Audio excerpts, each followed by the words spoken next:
আমাদের বাঙালিদের ফেনা ভাত বা সেদ্ধ ভাত একটি অত্যন্ত প্রিয় খাবার। আর তার সঙ্গে যদি একটু থাকে কাঁচা লঙ্কা, ঘি, ডিম সেদ্ধ আর আলু সেদ্ধ, তাহলে তো কথাই নেই। অলস দিনগুলিতে এর জুড়ি মেলা ভার। অনেক রকম সবজি দিয়ে এর মধ্যে পুষ্টিগুণও অনেক থাকে। সময় অনুযায়ী সবজিগুলো পাল্টে যায়। যেমন শীতকালে ভালো ফুলকপি পাওয়া যায়, তবে গরমকালে ফুলকপিটা ভালো না উঠলে তখন তার বদলে পটল বা অন্যান্য সবজি দিয়েও করা যায়। সবজিগুলো কেটে ধুয়ে নিয়ে এরপর একটা বাটি নিয়ে তার মধ্যে দিয়ে দিচ্ছি ডিম আর আলু। আলুগুলো খোসা ছাড়িয়ে একটু একটু করে চিড়ে নিয়েছি। এটাকে সেদ্ধ বসিয়ে দিয়ে এরপরে আমি প্রেসার কুকারের মধ্যে নিয়ে নিচ্ছি 1 কাপ ধুয়ে নেওয়া মুগ ডাল।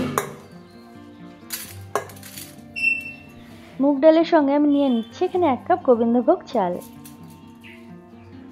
আর এখানে দিয়ে দিচ্ছি কাঁচা লঙ্কার সঙ্গে যে কেটে ধুয়ে রেখেছিলাম সবজিগুলো, সেগুলো। সবজিগুলো দেওয়ার পরে এখানে যতটা পরিমাণ জল লাগে আমি তার থেকে একটু বেশি জলই দিচ্ছি।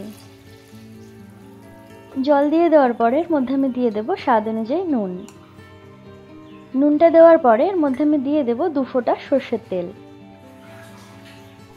সর্ষের তেলটা দিলে ভাতের ফ্যানটা বাইরে বেরোবে না। এরপরে ঢাকনা বন্ধ করে 2টো সিটি দিয়ে নেব। হাই ফ্লেমে আসা অবধি অপেক্ষা করে 2টো সিটি দিয়ে নিলে আমাদের সেদ্ধ ভাত বা ফেনা ভাত সবজি দিয়ে একদম তৈরি। এরকম গরম গরম ফেনা ভাত সঙ্গে ডিম সেদ্ধ, আলু সেদ্ধ আর ঘি, এটা তো আমার অত্যন্ত প্রিয় একটি খাবার। এটা হলে আর কিছুই লাগে না। ভিডিওটি কেমন লাগলো নিচে কমেন্টে জানাতে ভুলবেন না। আশা করছি আপনাদের ভালো লেগেছে। আর এরকম আরও ভিডিও পাওয়ার জন্য চ্যানেলটিকে সাবস্ক্রাইব করে পাশে থাকা বেল আইকনটি প্রেস করতে ভুলবেন না। Thank you.